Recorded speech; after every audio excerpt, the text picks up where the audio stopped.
네, 안녕하세요. 주도원입니다. 오늘 1월 26일 일요일이고요. 오늘도 리플을 같이 한번 살펴보도록 하겠습니다. 일단 어제와 마찬가지로 최근 리플은 크게 위아래로 변동성이 나오고 있지는 않습니다. 어제도 거의 움직임을 보여주지 않았고요. 오늘도 아직까지 오늘 장이 시작된 지 긴 시간이 흐른 건 아니지만 0.26% 정도대에서 움직이고 있죠. 다만 오늘 저녁장, 오후장 넘어가면서는 움직임이 충분히 나올 수도 있습니다. 일단 시장이 지금까지는 이 변동성이 많이 줄어들면서 횡보하고 있다는 걸 알 수 있고요. 이건 리플뿐만 아니라 비트코인도 그렇고 대형 알트코인들은 같은 움직임을 보여주고 있습니다. 아무래도 시장이 주목하고 있는 건 1월 30일에 있을 미 연준에서의 금리 결정이 되겠죠.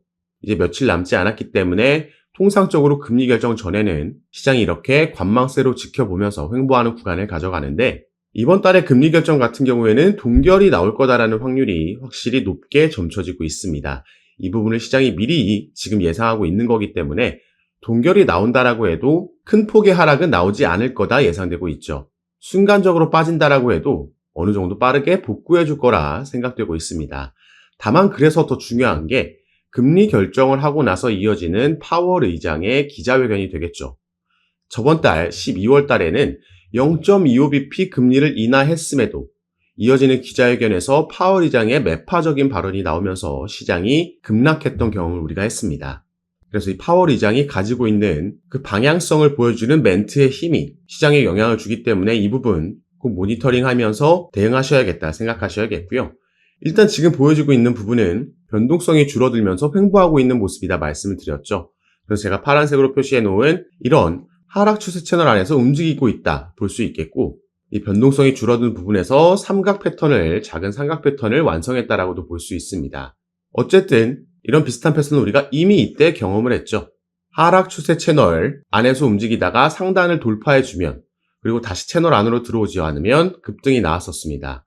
마찬가지로 이때도 우리가 이런 하락 추세 채널이라고도 볼 수 있었고 삼각형 패턴이라고도 볼 수 있었죠. 그래서 이런 횡보하고 수렴을 가져가고 있는 구간이 위든 아래든 이 박스권 내에서 방향성을 결정할 수 있는 중요한 위치이기 때문에 우리가 단기적으로 주목해 볼 필요가 있다 보여지는 부분입니다. 그리고 리플 같은 경우에는 이런 기술적인 측면뿐만 아니라 상황적인 측면도 함께 살펴봐야겠는데요. 자, 최근 이런 기사가 나왔었죠. 시카고 상품거래소에서 리플과 솔라나의 선물 상품이 2월 10일 날 출시 예정이다. 이런 글이 올라왔었습니다. 그리고 나서 얼마 지나지 않아서 이 시카고 상품거래소에서는 해당 게시글이 오류로 인해서 올라갔다라고 해명한 바가 있죠. 그런데 이렇게 큰 기관에서 이런 게시글을 오류로 올렸다라는 건 사실 아니 땐 굴뚝에 연기 날 수 없듯이 전혀 없는 얘기는 아니다. 시장은 이렇게 받아들이고 있는 거죠.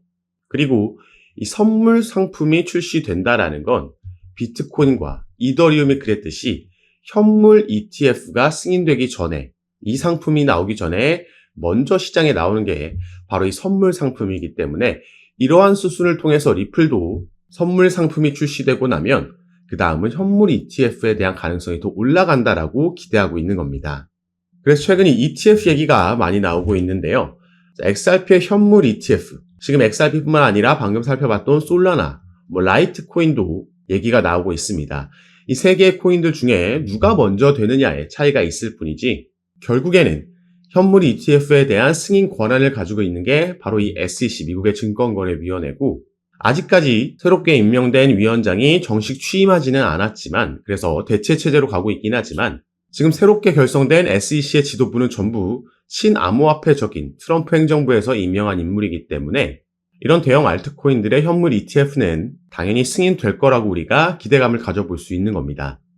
그래서 우리가 조금 전에 살펴봤듯이 2월 달에 선물 상품이 출시가 된다라고 하면 현물 ETF에 대한 기대감이 또 한 번 생겨날 거라고 지금 예상해 볼 수 있는 거고요.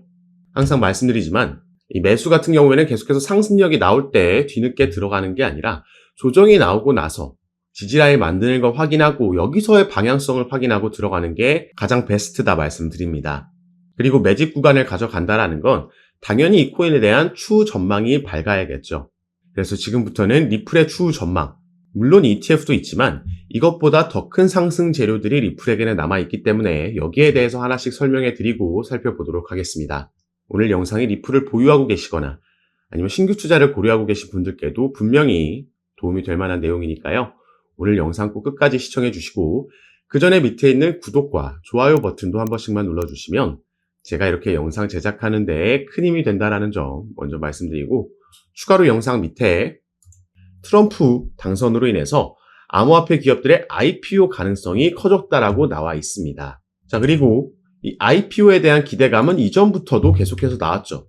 일단 10월 달에도 리플의 CEO는 이런 얘기를 했습니다. 일단 당시에는 IPO는 우선순위가 아니다. 자, 대선 전이죠. 다만 리플의 CEO가 이런 발언을 했음에도 상장이 된다라면 가격은 급등할 거다라는 전망은 사실 이전부터 나왔다라는 거죠. 자, 밑에 내용을 보시면요. 리플의 IPO 가능성에 대해 추측은 수년간 제기되어 왔습니다. 2022년 갈링하우스는 리플이 향후 상장될 것이라고 자신감을 표명한 바 있으며 SEC와의 소송이 마무리된 이후에는 IPO를 검토하겠다라고 언급을 했죠.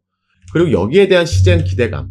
자, 월스트리트 출신 애널리스트 린다 존스는 리플이 만약 IPO를 추진한다면 주가가 $600까지 상승할 거라고 전망을 했습니다. 이 주가 같은 경우에는 리플랩스가 나스닥에 상장하고 나서 이 IPO를 한다라는 건 리플이 증권시장에 나스닥에 곧 상장한다라는 걸 의미하는 겁니다. 그렇게 되면 리플랩스의 주가가 $600 이상 갈 수 있다라는 거고, 또 다른 이 분석가는 리플사가 적절한 시기에 IPO를 추진한다면 최대 $35까지 상승할 수 있다라고 전망을 했죠. 그리고 사실 리플은 이 IPO를 재작년부터 본격적으로 준비해 왔었습니다. 자, 작년 4월 달에 뉴욕에서 비공개 로드쇼를 개최를 했고요. 이 IPO 관련 로드쇼에서 대부분의 투자 기업들이 당시에 참석을 했었습니다. 다만 이때만 해도 SEC와의 소송이 진행 중이었기 때문에 이 투자 기업들 입장에서는 리플의 가치를 알아봤다라고 해도 이 소송이 워낙 리스크로 작용하고 있었던 거죠. 그런데 이제 트럼프가 당선되는 이후에 SEC 위원장이 교체가 확정이 됐고요. 이미 차기 위원장은 친암호화폐적인 인물로 임명이 됐습니다. 그렇기 때문에 이 소송 종료에 대한 기대감, 거의 확신이 이 코인 시장에는 퍼져 있는 거고, 그렇기 때문에 리플이 최근 한 달 동안 400%라는 급등을 만들어낼 수 있었던 거죠. 그리고 나서 이 10월 달에, 작년 10월 달에는 리플이 홈페이지에 이런 IPO 관련된 포지션을 공개 채용하는 공고글도, 게시글도 올리기도 했습니다. 그래서 이때도 IPO 가능성 있는 거 아니냐, XRP $600 넘을 수도 있다라는 기대감이 또 한번 형성이 됐고요. 지금 이제 상승 사이클로 넘어가는 시점, 트럼프가 당선되고 나서 SEC와의 소송이 종료될 거라는 기대감에 당연히 리플레스의 IPO 착수, 이런 기사는 나오지 않는 게 더 이상하다라는 거죠. 이걸 충분히 우리가 내년에도 기대해 볼 수 있는 호재 소식이라는 거고, IPO를 본격적으로 진행하게 되면 아까 말씀드렸던 이 투자 기업들의 어마어마한 투자금이 들어오게 되는 거고요. 이건 당연히 리플 시세에 엄청난 호재로 상승 모멘텀으로 작용을 할 겁니다. 그래서 첫 번째로는 여기에 대한 기대감 우리가 가져볼 수 있겠고, 자, 또 한 가지는요. 제가 이 부분 전에 말씀을 드렸습니다. 자, QCP 캐피털의 공동 설립자인 다리우스 시트는요. 암호화폐 시장은 미 대선보다 블랙록의 역할이 더 중요하다라고 얘기를 했습니다. 자, 누가 이길지는 중요하지 않다. 다만 그보다는 블랙록이 암호화폐 시장에 진출한 게 더 중요한 이슈다라고 얘기를 한 거죠. 이 블랙록의 CEO인 레리 핑크라는 인물은 비트코인은 가치 저장 수단이다 발언을 했고, 이미 암호화폐가 미국에서 투자 수단이 됐음을 의미한다라고 얘기를 했습니다. 자, 바로 이 블랙록이 암호화폐를 주류화시킨 장본인이라고 나와 있죠. 작년에 비트코인의 급등이 시작되면서 1억 원을 넘기고 신고가를 경신할 수 있었던 그 시작점이 바로 블랙록이 비트코인의 현물 ETF를 신청했다라는 소식이 전해지면서 이게 시작이 됐던 겁니다. 결국에 현물 ETF를 승인시켰고, 바로 직후에는 이더리움의 현물 ETF까지 승인을 시켰죠. 그리고 최근에 블랙록은 리플에 어마어마한 자금을 투자할 거라는 관련 뉴스도 제가 전달해 드린 바가 있습니다. 자, 그런데 이 ETF 같은 경우에도 SEC가 그 승인 권한을 가지고 있기 때문에 이것도 마찬가지로 XRP의 현물 ETF도 내년에 거의 출시가 확정적인 상황입니다. 그래서 사실 이것보다 또 하나 우리가 기대해 볼 수 있는 이슈가 바로 이 부분이라고 볼 수 있겠는데요. 자, 이 기사를 보시면요. 블랙록의 CEO, 이 레리 핑크라는 인물이 작년 초에 했던 인터뷰에서 나온 말입니다. 물론 이전에도 같은 말을 여러 번 했는데, 이 비트코인과 이더리움의 ETF는 모든 자산 토큰화의 시작이다라고 얘기를 했습니다. 그래서 밑에 내용도 함께 보시면요. 자, 그는 위험한 신생 자산군에 대한 노출을 제공하는 안전한 방법으로 평가받는 ETF가 금융시장 기술혁명의 1단계였고 2단계는 모든 금융자산의 토큰화가 될 것이라고 강조했습니다. 자, 이게 블랙록이 작년부터 계속해서 지금 강조하고 있는 RWA, 리얼 월드 에셋입니다. 실물 자산 토큰화라는 테마죠. 그래서 블랙록에서 RWA 펀드를 신청했을 때도 당시에 관련 테마에 있는 코인들이 급등하는 모습이 나왔던 겁니다. 자, 지금 갑자기 리플 얘기하다가 왜 지금 블랙록 얘기를 하고 있냐? 바로 리플이 이것과 직접적으로 관련이 있는 사업을 출시했기 때문입니다. 자, 제가 저번 달에 이 뉴스 전달해 드렸습니다. 리플이 은행용 암호화폐 수탁 서비스를 출시했다. 이게 영어로 커스터디 서비스죠. 자, 그럼 이 수탁 서비스, 커스터디 서비스가 뭔지 보겠습니다. 이건 디지털 자산을 보관할 수 있도록 지원하는 서비스로 은행과 핀테크 고객이 디지털 토큰을 보관하고 유지할 수 있도록 하는 다양한 기능을 제공한다. 이를 통해서 리플이 핵심 결제 부분을 넘어 지금 사업을 다각화하고 있다 나와 있습니다. 그리고 여기서 더욱더 중요한 건요. 자, 리플은 향후 점점 더 많은 실물 자산이 디지털 토큰으로 거래될 것으로 예상하며 이 커스터디 서비스 고객이 XRP 레저를 타용해서 법정 화폐, 금, 석유 같은 상품, 부동산 등 실물 자산을 토큰화할 수 있도록 할 것이라고 밝혔습니다. 제가 방금 말씀드렸죠. 실물 자산 토큰화, RWA고 이게 미래의 엄청난 먹거리가 될 겁니다. 여기에 또 블랙록이 바로 주목하고 있기 때문이죠. 이 실물 자산 토큰화라는 건 여기에도 나와 있듯이 모든 상품, 부동산까지도 토큰화할 수 있다는 겁니다. 그래서 우리가 지금 한국에서 저 멀리 바다 건너에 있는 미국의 원룸 전체도 아니고 한 평만도 우리가 거래하고 소유할 수 있다는 거죠. 지금은 와닿지 않지만 이건 충분히 실현 가능한 얘기고 그래서 블랙록이 이미 주목을 하고 있고 여기에 대해서 리플도 작년에 이 관련 커스터디 업체를 2곳이나 인수하면서 준비하고 있었던 겁니다. 이 실물자산 토큰화 RWA가 성장하고 주목받을수록 리플의 커스터디 서비스도 함께 상승할 수 있다는 걸 말씀을 드리는 거고요.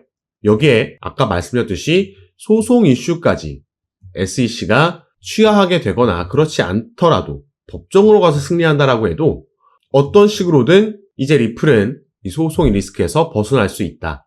그 말은 이전부터 준비하고 있던 IPO, 나스닥 상장도 기대해 볼 수 있겠다 보여지는 부분입니다. 그래서 우리가 정말 오랜 시간 동안 이 소송으로 인해서 이 리플 홀더분들이 마음고생 많이 하셨을 텐데 자, 지금 당장 급등이 나오지 않는 건 아쉬울 수 있겠지만 이제 정상 궤도로 조금씩 계속해서 올라갈 겁니다. 다만 이 와중에도 상승만 나오는 차트는 절대 있을 수 없기 때문에 상승과 조정, 지지 만들고 이런 패턴이 반복되면서 나오겠죠. 그래서 우리가 가능하다면 이 반등 나오는 타점에서 추가 매수가 들어간다면 추후 사이클이 지나갈수록 우리의 수익률은 더 크고 절대적인 수익금도 늘려갈 수 있을 거라 말씀을 드리겠고요. 리플뿐만 아니라 아직까지는 비트코인이 도미넌스가 60%가 넘을 만큼 시장을 장악하고 있기 때문에 알트코인들이 본격적인 움직임은 가져가지 못하고 있지만 이게 점점 알트 시장으로, 알트의 상승으로 또 넘어올 겁니다. 이 중에 또 우리가 리플 외에도 주목해 볼 만한 코인들이 여럿 있고요. 이런 종목과 구체적인 타점도 제가 카톡방에서 공유해 드리면서 지금까지 그래왔던 것처럼 가장 빠르게 새로운 뉴스들 전달해 드리고 타점도 드리면서 함께 매매 진행할 거니까 여러분들께서는 제가 아까 말씀드렸던 영상 밑에 더보기란에 제가 이렇게 링크를 남겨놨습니다. 그래서 이 링크를 클릭하시고 정보방 입장하시면 앞으로 우리 코인 시장에 영향을 줄 수 있는 이 거시경제 이슈들부터 이런 이슈에 따라서 시장을 어떻게 반응하는지 확인하고 여기에 알맞는 대응 방법, 구체적인 타점까지 공유해 드리면서 여러분들과 함께 매매를 진행하고 있습니다. 시장의 움직임이 빠르게 나올 때에는 제가 이렇게 미리 촬영하고 나중에 유튜브에 업로드한 영상을 보시고는 실시간으로 대응을 하실 수가 없기 때문에 이런 정보들과 대응 방법 받아보실 수 있도록 미리 입장하시고 여러분들 투자 판단에 참고하시면 더욱 좋을 것 같습니다. 그래서 올 한 해 기대되고 있는 이 코인 시장의 강세장에서 영상 시청하시는 구독자분들 모두 꼭 큰 수익 얻어가시는 한 해로 만드셨으면 좋겠고요. 오늘 영상도 끝까지 시청해 주셔서 너무 감사드립니다. 감사합니다.